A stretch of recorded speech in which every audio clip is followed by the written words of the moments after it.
Assalamualaikum. Kali ni jom kita buat waffle. Umi ada satu resipi yang super duper best ni untuk hasilkan waffle yang terbaik. Rangup di luar, lembut macam sponge di dalam. Anda pernah tak pergi mall atau lalu dekat kedai jual waffle tu? Ada satu bau yang wangi sangat. Bau tu yang selalu menarik-narik kita untuk beli waffle mereka. Lepas tu bila makan waffle mereka ni, tahan lama kerangupannya kan? Dan lembut sangat dalamnya. Jadi dalam tutorial ni, Umi nak bongkarkan rahsia bagi dapatkan hasil waffle yang sebiji macam yang dijual tu. Serius, sedap sangat-sangat. Anak-anak Umi makan satu keping pun tak cukup. Repeat nak lagi dan lagi. Best tau, boleh bawa bekal untuk anak-anak pergi sekolah. Spread pula dengan filling peanut chocolate ni. Ya ampun, makan panas-panas tak toleh kiri kanan dah. Nikmat sungguh. Boleh dengar kan bunyi kerangupan waffle Umi ni? Jadi cara bancuhan dan cara masak waffle pun sangat penting untuk elakkan waffle kita jadi keras dan tahan kerangupannya tu. Jadi bukan sahaja resipi je penting. Teknik dan tips berharga di setiap minit video ni lah yang sangat berharga untuk di-grab bagi dapatkan hasil waffle idaman anda. Jom kita mulakan. Langkah pertama, pecahkan 2 biji telur grade B. Kalau anda nak gunakan telur grade A pun boleh je. Tapi telur grade C kurang digalakkan. Untuk telur ni, Umi prefer kalau boleh cari telur yang masih fresh, nampak bertali dan kental gitu. Supaya mudah nanti kita nak beat telur putih tu jadikan merench.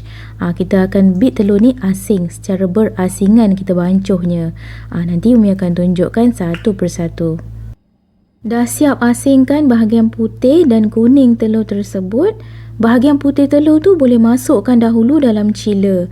Kita nak bagi sejuk sedikit supaya putih telur ni bila kita pukul nanti nak jadikan meringue, senang ia mengembang dan gebu. Dalam satu mangkuk bol yang besar, masukkan dahulu 2 biji kuning telur yang telah diasingkan tadi. Campurkan dengan 22 gram gula caster. Ini dia gula caster yang Umi gunakan, brand CSR. Brand lain pun tak kisah. Kemudian gaul sebati dahulu kuning telur ni bersama dengan gula caster. Gaul bagi kuning telur tersebut betul-betul sebati bersama gula, dan gula tu larut sedikit. Umi gunakan hand whisk je ni. Telur dan gula dah nampak sebati tu, barulah masukkan 500 ml susu segar full cream. Gunakan yang full cream, barulah hasil waffle kita akan berlemak dan sedap berganda. Tapi kalau anda nak gunakan air sejuk yang biasa pun boleh je. Untuk mengekalkan kelembutan waffle, anda boleh masukkan minyak jagung, minyak sayuran atau minyak masak. Tapi Umi prefer gunakan minyak jagung ni. Masukkan 20 gram ke dalam bancuhan tersebut. Gaul sebatikan. Bancuhan ni ketepikan dahulu. Umi nak tunjukkan cara buat tepung premix untuk waffle. Umi gunakan tepung kek super fine. Anda boleh dapatkan di mana-mana kedai bakery ada dijual. Pasar raya pun ada. Sukat 225 gram tepung kek super fine. Tepung premix ni Umi akan ayak dahulu ya ke semua bahan-bahan ni. Kalau tak ada tepung kek, boleh gantikan dengan tepung gandum cap Baker's Choice ni. Sebab ada yang kata mereka buat waffle gunakan tepung gandum ni pun okey sangat-sangat hasilnya. Jadi anda boleh gunakan. Bahan penting seterusnya, ni dia double action baking powder. Lain sikit berbanding baking powder yang biasa tu. Kalau pakai double action ni, hasil waffle kita akan lebih gebu, lebih lembut. Bagi menghilangkan bau hanyir telur, Umi masukkan vanilla powder ni. Ianya lebih wangi dan ada rasa vanilla gitu. Jadi kita punya waffle pun lebih sedap. Tapi kalau tak ada, anda boleh je gantikan dengan esen vanilla yang biasa tu. Masing-masing bahan tadi anda sukat 15 gram double action baking powder dan 8 gram serbuk vanilla. Satu lagi rahsia untuk kekalkan kerangupan waffle, masukkan meringue powder ni. Tak perlu banyak, masukkan 10 gram sahaja dah mencukupi. Jadi waffle kita tu walaupun dah sejuk, dia kekal rangup. 1/4 sudu kecil garam, bagi berasa lemak sebab kita masukkan susu segar kan tadi. Kemudian bahan-bahan tepung premix ni Umi akan ayakkan dahulu, sebab kita tak nak ada ketulan-ketulan tepung yang masih tersisa tu. Dan fungsi kedua untuk kita ayakkan bahan-bahan ni supaya adunan waffle kita nanti akan halus je.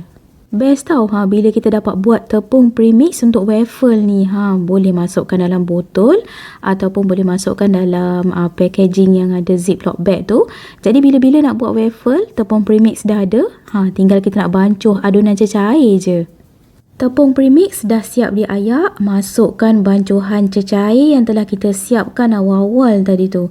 Masukkan secara berperingkat, sedikit demi sedikit, sambil tu kita whiskkan.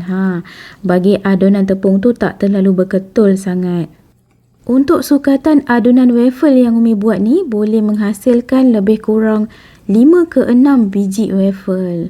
Jadi sangat-sangat berbaloi dan jimat. Puas makan seisi keluarga kalau buat sendiri. Dan yang bestnya, bancuhan tepung waffle ni kita boleh masukkan dalam chiller. Nanti esok lusa nak buat, tinggal masak je dalam waffle maker.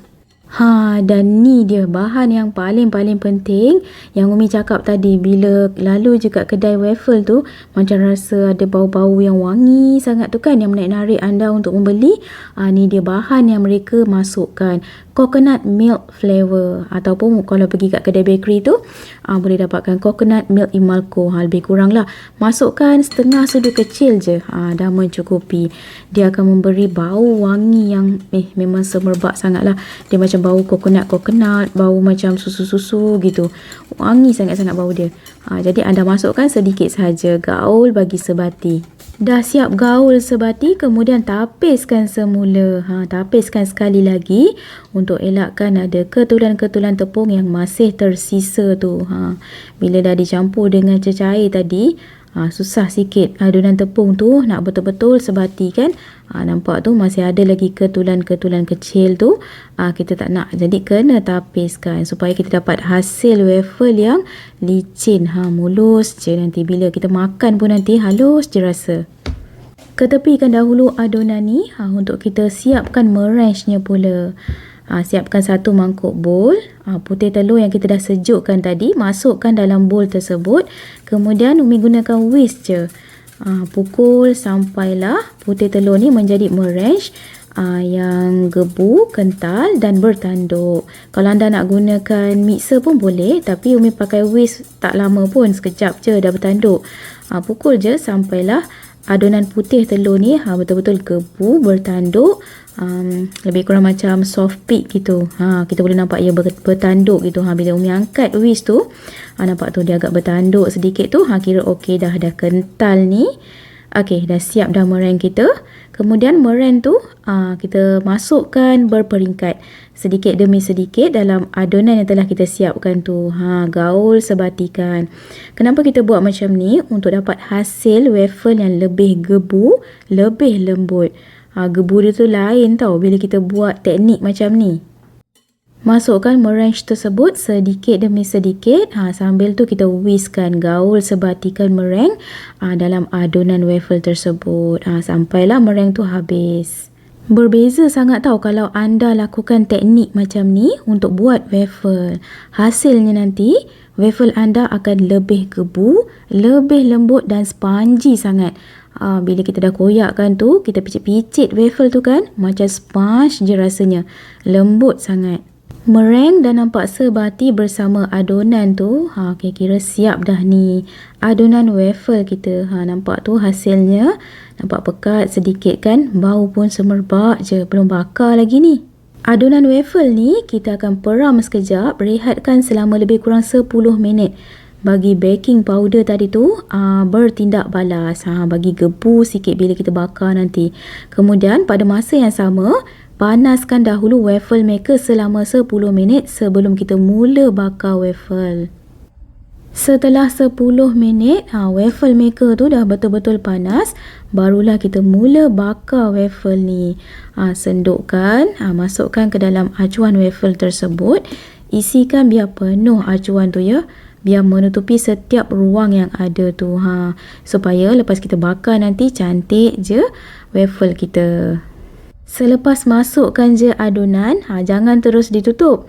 Sebab adunan ni kan cair, jadi bila kita terus tutup nanti melimpah, meleleh banyak kat bahagian tepi.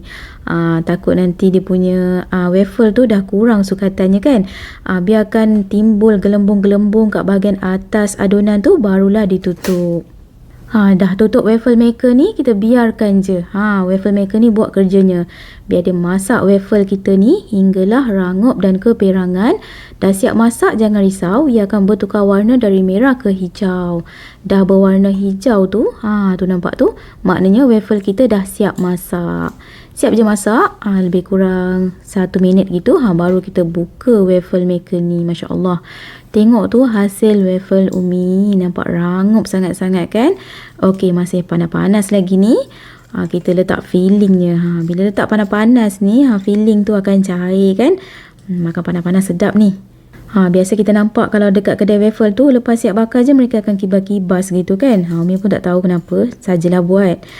Dengar tu bunyi kerangupan waffle ni. Crispy sangat kulit luarnya tu.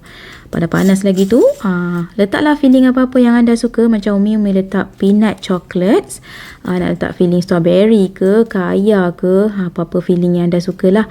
Letakkan waktu masih panas-panas lagi ni, supaya filling tu cair gitu. Masih panas-panas lagi ni, potong bahagian tengahnya, kemudian kita tutupkan. Siap dah satu waffle. Ni Umi nak buat lagi 2 untuk anak-anak pula. Sedap waffle ni bila kita makan panas-panas. Rangup kulit luarnya, lembut bahagian dalamnya. Tapi kalau dah sejuk pun, bahagian kulit luar tu tetap lembut. Untuk anda, ikutlah kalau suka makan panas-panas ke kan. Anda boleh buat waktu nak makan tu, anda baru bakar dalam waffle maker ni. Tapi kalau suka makan sejuk-sejuk, biarkan je di suhu bilik. Waffle tu tak akan mengeras pun, tapi lembut sangat. Kulit luarnya lembut, dalam pun lembut. Yang paling tak menahan waktu nak bakar waffle ni, bau dia tu semerbak wangi sampai ke hall depan baunya. Macam mana? Best tak resipi waffle Umi ni? Boleh buat berniaga tau. Untuk anda yang nak gunakan resipi ni untuk makan sendiri, sangat-sangat digalakkan untuk anda cuba dapatkan bahan-bahan yang Umi bagi tahu dalam video tadi. Umi dah tunjukkan sebab dia punya rasa, bau, tekstur dan dia punya aroma wanginya tu dah sebiji sama macam kita makan kat kedai waffle tu. Tapi untuk anda yang berniaga tu mungkin agak susah sikit lah nak gunakan bahan-bahan ni kan. Anda boleh je gantikan susu segar kepada air biasa. Dan juga vanilla powder tu boleh je gantikan dengan esen vanilla yang biasa, lebih jimat. Okeylah, sekian sahaja dalam tutorial kali ini. Jumpa anda di episod akan datang dengan pelbagai lagi resipi-resipi menarik hanya di channel Umi Atiyah Atif Kitchen. Nampak tu, ni waffle Umi yang dah agak sejuk sedikit. Bila Umi tekan-tekan tu, boleh nampak kan kelembutan waffle tu. Dia spongy sangat-sangat. Rasa pun sedap. Dalam dia masih cair lagi kan, walaupun dah sejuk. Jumpa anda di episod akan datang. Jangan lupa subscribe, like, share dan tekan bell untuk dapatkan notification video terbaru dari Umi. Assalamualaikum. Bye.